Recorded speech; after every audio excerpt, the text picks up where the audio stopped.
Hi guys, magandang araw. Ito na naman po si RPX Motovlogs. Dahil wala po tayong biyahe o anumang ibang gawain na mai-content, mag quick reaction na lang tayo dun sa nangyaring laban ni Cuadro Alas, no, na humantong sa draw. Kayo po ba may makakapayag na yun ang naging decision? Although alam natin na pag-referee decision, yun na po yun. Pero siguro magbigay na lang tayo ng ating mga reaction, no? Bago yan po, nais ko pong pasalamatan muna ang aking mga subscriber. Maraming salamat po sa patuloy na pagsuporta sa RPX Motovlogs.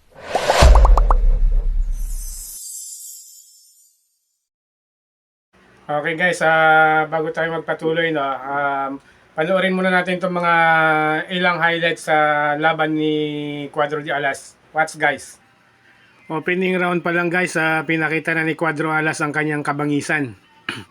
Ayan, tinadtad niya na ng suntok ang kanyang kalaban. Halos hindi na maka-response yung kalaban sa ginawa ni Cuadro de Alas, no? Gigil na gigil.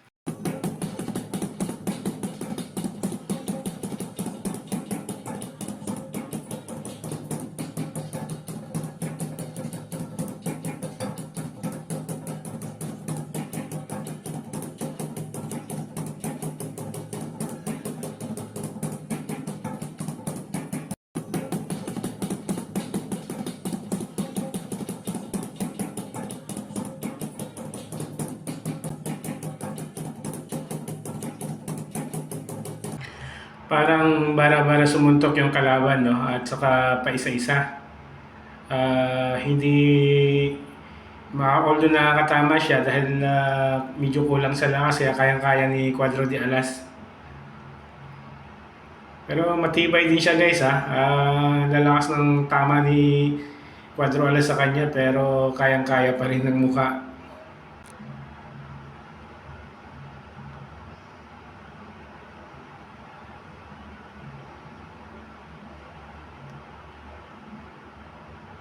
Ayan, na-corner na naman ni Cuadro de Alas.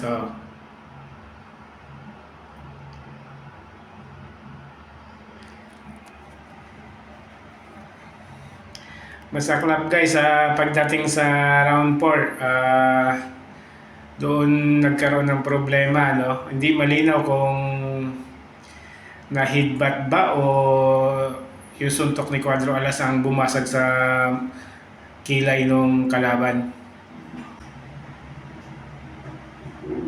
Ayun guys, tinamaan siya doon, no? Hindi malinaw kung naging headbutt ba o ano. Pero tingin ko kamawan tumama eh. Hindi headbutt.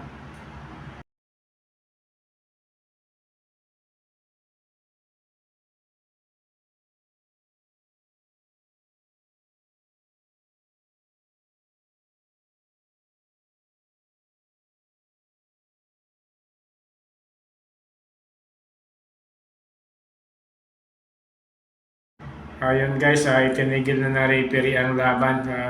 Malamang yun nga, naging decision dito is walang laban. Mangyayari is draw.